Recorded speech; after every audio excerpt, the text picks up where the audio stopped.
Hoje eu vou fazer uma coisa totalmente diferente do que eu já fiz nos últimos anos aqui no canal. Geralmente eu venho aqui para analisar argumentos das figuras públicas, né, de outras pessoas.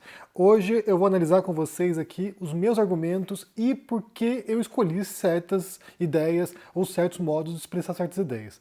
Isso se deu de ontem para hoje, foi uma publicação que eu fiz no Twitter que deu uma viralizada sobre o caso envolvendo o Glauber Braga. E daí ontem à noite o Jean Willis me respondeu e a gente trocou algumas ideias lá no Twitter. O Twitter é péssimo para isso, eu acho que é a pior plataforma para poder ter trocas de ideias, para poder saber defender posições, porque é muito contaminado, o negócio degringola para valer, mas foi uma troca interessante, foi uma troca respeitosa e eu quero dividir com vocês aqui para vocês entenderem como é possível, inclusive, debater ideias com pessoas com as quais você concorda em muitos aspectos, né? Que é o caso com o Jean Willis. Eu concordo com ele em muitas questões, mas nesse caso em particular aqui do Glauber Braga, houve discordâncias e eu quero dividir com vocês aqui qual foi o teor da conversa com o Jean Willis. Então, eu publiquei isso, foi no dia 17, foi ontem, né? Ontem, e eu disse o seguinte aqui.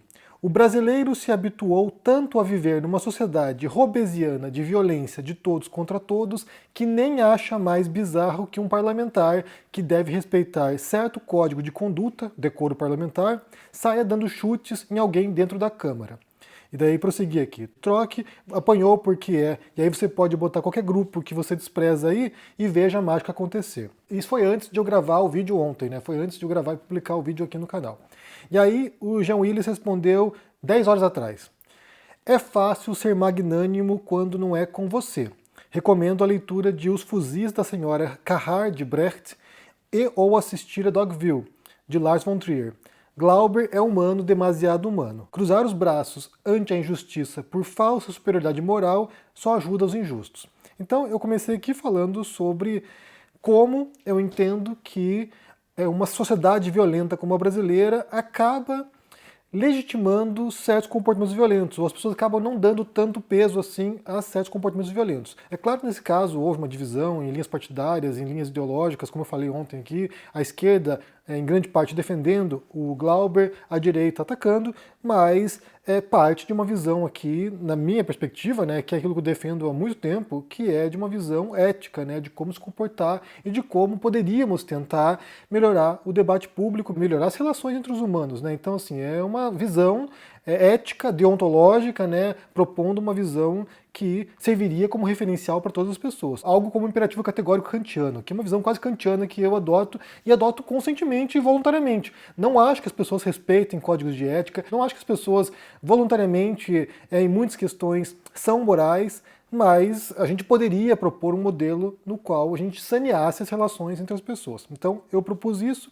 e aí o Jean Willis responde, né, dizendo que é fácil avaliar quando não é você. Ele começa com uma crítica ad hominem aqui, não precisa estar na pele do Glauber para poder julgar, avaliar. E, nesse caso, estar contra o Glauber seria dar munição para os injustos. E aí eu prossegui aqui, eu respondi ao Jean Willis. A questão aqui não é a condição humana de ninguém, Jean. É ver muita gente aplaudindo um parlamentar agredindo um cidadão. Esse deve ser o parâmetro diante de tais injustiças? Então, minha pergunta tem a ver com o comportamento, com aquilo que se esperaria, né? Então, assim, o Glauber é perseguido pelo MBL, insultado, insultam a mãe dele, e aí o que se esperaria nessa situação? Não dá para imaginar que todo mundo reagiria de maneira igual, não dá para imaginar que certas pessoas ficariam quietas, do mesmo modo que a gente pode imaginar que muita gente não reagiria com agressividade. A gente tem parlamentares que, sabe, durante anos são perseguidos. O próprio Jean Willis, né, tirando a situação ali do cuspe no Bolsonaro, foi alguém que durante muitos anos ouviu desaforos e foi perseguido, e não agiu do modo como o Glauber agiu. Então, a minha pergunta é, como deve ser o comportamento diante das injustiças, ou diante da perseguição, ou diante do bullying, ou diante de, sei lá, alguém te perseguindo? E aí o Jean respondeu, cada tal injustiça tem um contexto. Bem, concordo, mas prossigamos. Todas as injustiças não podem ser julgadas de modo igual, e menos ainda as reações à injustiça. Não sou magnânimo como você, sou apenas justo, e acho que sim, abusos em série por parte de um fascista contra um deputado de esquerda honesto e produtivo pode e deve ser enfrentados no limite com violência física, a linguagem que eles reconhecem. Então aqui o Jean propõe uma visão relativista moral, né? Então assim, Cada contexto, cada situação vai exigir um comportamento, vai exigir uma reação. Se você está lidando com fascistas, se você está lidando com pessoas que apelam para a violência, portanto, a gente tem que responder à altura, responder olho por olho, dente por dente. Se é briga que vocês querem, é briga que vocês vão ter. Então prossegue o Jean aqui. Sou tarantinesco. Aqui ele se refere ao Tarantino, né? Quentin Tarantino. Em minha fantasia, eu mataria, sim, todos os nazistas alemães e salvaria 10 milhões de pessoas. Eu espancaria toda a seita assassina de Charles Manson e salvaria Sharon Tate. Eu expulsaria a pontapés os fascistas do MBL da Câmara Federal, conduziria-os à prisão, que é o lugar de criminoso, e salvaria o país do golpe. Sou humano. Minha missão não é mostrar superioridade moral aos demais, coisa que gente de esquerda adora fazer com os seus, seu fogo amigo. Não sou magnânimo como você. Então aqui ele mostra, né, como, de fato, nessa questão em particular, envolvendo o Glauber, né, ele é a favor, sim, de que haja uma reação proporcional, até porque os fascistas não compreendem outra linguagem e que há essa predisposição de gente da esquerda, e de fato há, né, não dá para negar isso, de querer mostrar superioridade moral. Nessa questão aqui, eu já penso em outro sentido. Eu acho que, mais uma vez, aqui parte de um imperativo categórico, né? Então, assim, quando você adota uma visão moral que ela tende a ser universal, por mais que você possa considerar os contextos específicos, para não ser injusto, mas isso tem que ser visto como exceção. Então, sim, qual foi a condição de violência? Foi legítima defesa? Sei lá, legítima defesa de outra pessoa? Qual foi a condição e qual foi o nível, né, da agressão, de modo que você precisasse responder com agressividade? Então, aí, é claro que você tem que analisar caso a caso, mas deve haver um princípio, deveria pelo menos haver um princípio moral universal que regeria os nossos comportamentos. Eu sei que o Jean conhece as referências que eu estou mencionando aqui. Eu sei que ele sabe do que eu estou falando. E isso é importante porque eu vou falar um pouquinho mais sobre isso mais adiante, né? Então ele acha que a esquerda não deveria praticar esse tipo de autocrítica ou crítica dos outros ou fogo amigo, né? Você não tem que dar munição para o inimigo. Daí eu respondo aqui ao Jean. Mais uma vez, isso não tem nada a ver com ser magnânimo ou conivente com injustiças, mas com comportamentos éticos que gostaríamos que fossem o norte numa sociedade. Aí eu prossegui. Ao contrário de você, eu não desejaria ter matado ninguém em nenhum ponto da história para evitar uma tragédia maior. Mas se tivesse esse poder, que nenhum de nós tem, de voltar para o passado, né, e mudar alguma coisa, eu queria ter o poder de evitar que alguém virasse nazista em primeiro lugar, né? Então, sim, voltar para o passado para matar nazista não me parece uma boa ideia. Me parece uma boa ideia a gente conseguir, sabe, levar algum tipo de reflexão para, sei lá, para a Alemanha, lá, para a República de Weimar, de modo que as pessoas não se convertessem em uma ideologia nefasta, prejudicial, perigosa e que levou ao Holocausto. Então, sim, eu não tenho gana de sangue, eu não tenho gana de matar ninguém, não tenho gana de perseguir ninguém nesse sentido. Então, na minha visão é essa, né? De qualquer modo, o MBL conseguiu mais uma vez o que queria, que foi o que eu falei ontem. Eles são esses agentes provocadores, eles querem perturbar, eles querem essa reação agressiva da esquerda, uma reação intolerante, uma reação mais inflamada, para demonstrar publicamente como a esquerda não é racional, não é, sabe, tolerante, e aí eles conseguiram o que eles queriam. Isso gerou repercussão e agora só se fala nisso e só se pensa na reação agressiva do Glauber. Então, eles conseguiram, eles obtiveram o que eles desejavam. Daí o Jean respondeu aqui. Gostaríamos que fosse o norte, né, a ética fosse o norte para a sociedade. Gostaríamos. Mas para isso há que haver um equilíbrio de forças e um limite para a tolerância ao assédio da extrema-direita. Até lá, encenarmos superioridade moral só ajuda a quem não respeita as regras do jogo. Quem muito se abaixa, o cu aparece. O dito popular às vezes supera o tratado filosófico sobre moral. O que Glauber fez não é ilegal, não é imoral, não é antiético nem engorda. A bola incendiária está no ar, fogo nos fascistas, fogo já.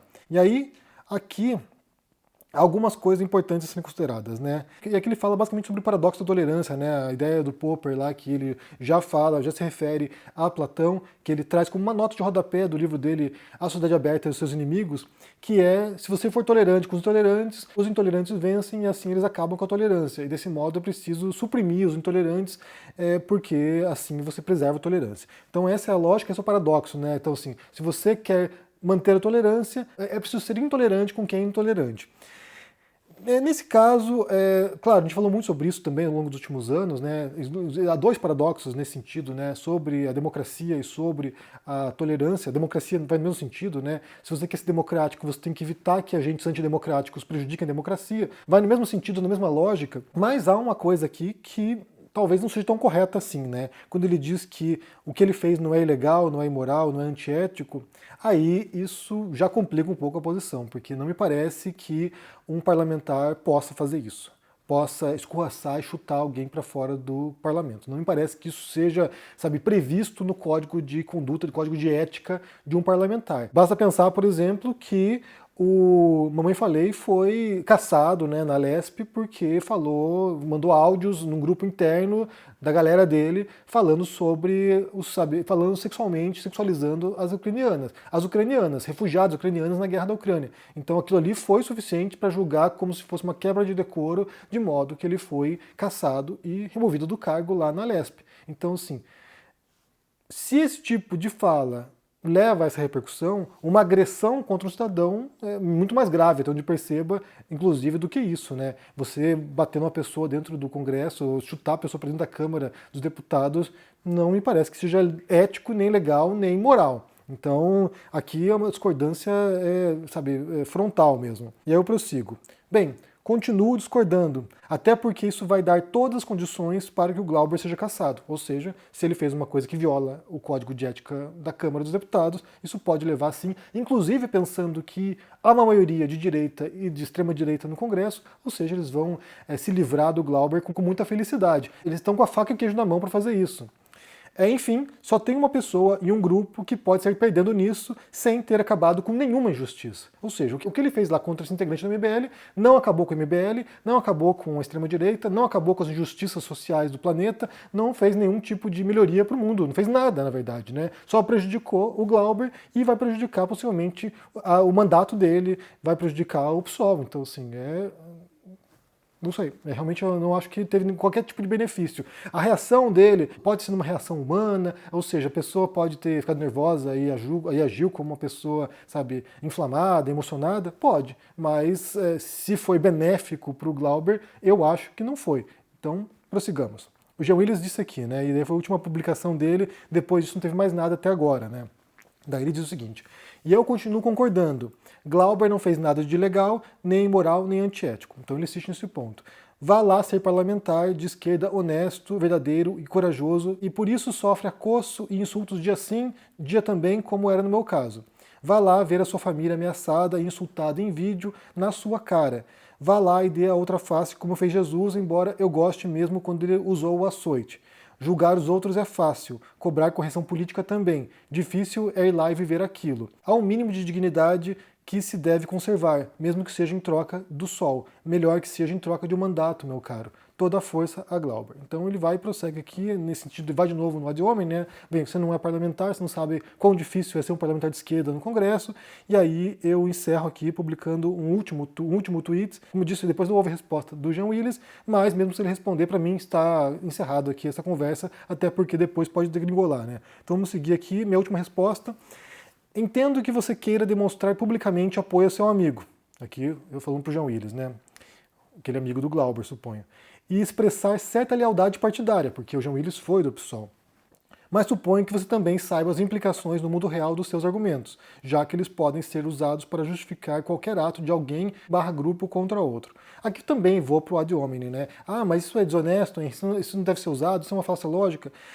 Nesse caso particular, ele é secundário, o argumento meu não é fundamentado nisso, né? Só estou dizendo aqui que ele está, em grande parte, apoiando o amigo dele. Então, sim, é só para compreendermos aqui onde ele se situa nesse debate. Ele dificilmente imaginaria ele indo contra o PSOL ou indo contra o Glauber. Daí eu prossigo. Este é exatamente o mesmo argumento usado por terroristas para justificarem seus atentados, de que estão defendendo grupos oprimidos contra seus inimigos. Resguardando a proporção, obviamente, né? Um atentado terrorista é diferente de chutar um integrante do MBL, mas resguardando as proporções, eu duvido, com base em manifestações anteriores suas, que você aceitaria tal posição. Porque eu já vi o Jean Willis repudiando atentados terroristas. Eu já vi o Jean Willis, em outras circunstâncias, repudiando essa violência política, essa violência, sabe, que leva, com base nesses supostos argumentos de opressão, né, opressões históricas, que leva a essa violência. Então, como alguém que acompanha o Jean Willis e concorda em muitos pontos com ele, não me parece condizer com outros momentos no qual ele condenou a violência política. Prossigamos. 2. Isso de ter de viver na própria pele para poder julgar também é ruim. É um argumento ruim. Nenhum de nós é PM. Eu não sou PM, nunca trabalhei em segurança pública na vida. Mas isso não nos impede de exigir que eles ajam de acordo com princípios éticos e que não brutalizem a população civil. Não sabemos das agruras do dia a dia de um PM, nem pretendo saber. Nesse sentido que eu não vou virar PM para poder avaliar se um PM tem razão de estar nervoso e bater no cidadão. Eu não pretendo virar parlamentar para poder saber se a reação do Glauber foi proporcional ou não. Então, sim, é isso. Esse argumento ad hominem é ruim porque isso impediria as pessoas de avaliarem circunstâncias nas quais elas não estão. Então, sim, um cidadão brasileiro não tem nenhuma condição de avaliar a condição na Palestina nesse momento. Estão falando da Rússia, da Palestina, da Ucrânia, dos Estados Unidos, então sim, nenhum de nós que não tem essa experiência poderia falar sobre isso. Basicamente é vetar a possibilidade de você analisar as circunstâncias além do próprio umbigo. Daí eu prossigo. E vale lembrar que o trabalho parlamentar é uma escolha consciente, bem remunerada e que dá acesso a espaços de poder. Qualquer pessoa que não se sinta capacitada para atuar nessa função, dadas as dificuldades inerentes, tem toda a liberdade de voltar para sua profissão anterior. Então, assim, ele escolheu, né? Ele se candidatou para ser deputado, ele escolheu estar naquela posição. Claro que você deve imaginar que há perseguição de oposição, que há todo tipo de ameaças, todo tipo de ódio, ainda mais no mundo que a gente está, né? Nesse mundo polarizado, no qual o fato de você ter uma visão diferente do outro já é suficiente para querer te matar. Então, assim, ele escolheu estar lá. Ele não está forçado lá, ele não recebe salário mínimo, recebe um salário bom para estar lá também, para lidar com essas agruras, inclusive, para lidar com essas situações. Ele pode deixar o cargo dele quando ele bem entender, como fez o Jean Willis, por exemplo, quando foi ameaçado. Então, assim, ele compreendendo a dimensão do perigo que ele passava, ele resolveu ir embora do Brasil, e com razão. Não tiro a razão do Jean Willis, não, acho que ele fez o certo. Daí, para concluir aqui, e que essas escolhas implicam em seguir comportamentos previstos no Código de Ética dos parlamentares, que não fui eu quem redigiu esses códigos de ética.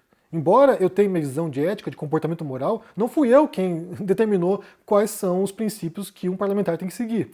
Mas que, como eleitor e cidadão brasileiro, posso exigir que os parlamentares, quem quer que sejam, cumpram esses parâmetros éticos. Do mesmo modo como eu fiz durante anos aqui, exigindo que a extrema-direita fosse punida por violações de código de ética, o Bolsonaro, os filhos do Bolsonaro, Nicolas Ferreira, quem quer que seja. Então a gente passou anos aqui criticando violações de decoro de parlamentares da extrema-direita, e me parece que nós temos o direito e o dever de criticar isso sim. Se há um código a ser respeitado, e isso é violado, eu não acho que é fogo amigo você querer que um parlamentar de esquerda também cumpra esses mesmos princípios, né? Então, é uma escolha, sei lá, uma escolha que o Jean Willis fez, e eu lamento muito, inclusive falei muitas vezes aqui sobre isso, lamento muito o que ele passou lá dentro, assim, a trajetória dele foi marcada por essa perseguição. Imagino que muitos parlamentares de esquerda passem por isso, não de esquerda também, outros parlamentares que são de centro, centro-direita também passam por isso, e cada um também tende a se ver como grupo perseguido. Então, assim, se tem lá gente que fala em cristofobia, né, Damares que ia lá para o Congresso falar de cristofobia. Então, assim, as pessoas tendem a usar esse discurso de que me perseguem, portanto eu posso agir de maneira a enfrentar meus inimigos, olho por olho, dente por dente, e isso me parece um péssimo argumento, me parece um péssimo modo de defender uma ideia. Porque leva essa relativização, né? Se ele pode usar esses argumentos, se o Jean Willis pode usar esses argumentos para defender o Glauber, o Eduardo Bolsonaro pode usar os mesmos argumentos para defender o Jair Bolsonaro ou quem quer que seja. Porque você relativiza o código de conduta, você relativiza a moral. Só para concluir esse vídeo aqui, só uma observação aqui sobre, argumentação, sobre rebater argumentos de outras pessoas. Eu gosto de pensar na defesa de uma ideia como se fosse um edifício. Vamos pensar num templo grego, né? Você tem lá a base do edifício, você tem as colunas e você tem o teto do edifício. A base do edifício é a nossa visão de mundo. É a cosmovisão que a gente tem, né? Então, assim, isso é atravessado por muitos discursos diferentes, por muitas ideologias distintas, inclusive, né? Mesmo alguém que se diz comunista é perpassado por outros discursos que fazem parte da sua formação, discurso cristão, da sua formação religiosa, um discurso liberal que perpassa todas as instituições. Ou seja, a gente é atravessado por muitos discursos que formam a nossa compreensão de realidade e de mundo. E essa visão, ela vai determinar as ideias que a gente defende. Ou seja, se a gente é contra punitivismo penal, isso está possivelmente fundamentado em teoria, em autores que a gente leu, em pessoas que a gente conheceu, e isso vai dar esse substrato para todas as ideias que a gente vai propagar. Então, primeira coisa, tem essa base, né? E essa base, ela acaba sendo fundamental para debates produtivos, muitas vezes, porque são pessoas que partem de um ponto comum ao seu, né? São pessoas que aceitam, por exemplo, postulado científico. A pessoa aceita a ciência contemporânea, então você pode dialogar com ela e você vai esperar, você vai poder prever que ela não vai defender ideias esdrúxulas negacionistas da ciência, por exemplo, antivacina. Então você parte de um solo comum de conhecimento e de mentalidade sobre o mundo. Se a pessoa aceita certas noções, você pode imaginar que em alguns aspectos principais as ideias serão compartilhadas. E isso ajuda num diálogo, isso ajuda a avançar um debate. Então nessa questão, eu posso dizer que tem muita coisa desse solo comum, desse substrato ideológico, que está em concordância entre mim e o Jean Willis. Tem muitas ideias que ele propaga com as quais eu concordo e nem tem reparo e nem sequer divergências. Mas, nesse caso em particular, houve divergências e aí, a partir desse substrato, eu sei do que ele está falando e eu sei que ele sabe do que eu estou falando. Então, sim, ele conhece as referências. Tanto que ele menciona ali, né, nessa questão aqui a gente não pode adotar parâmetros abstratos filosóficos para tentar avaliar casos particulares. E aí eu discordo. É uma questão que eu discordo até porque minha formação é na filosofia e sabe, pensando sobre esses valores universais, em alguns casos, né, claro, tem diferentes visões de ética, mas pensando em valores que possam ser aplicados para todas as pessoas.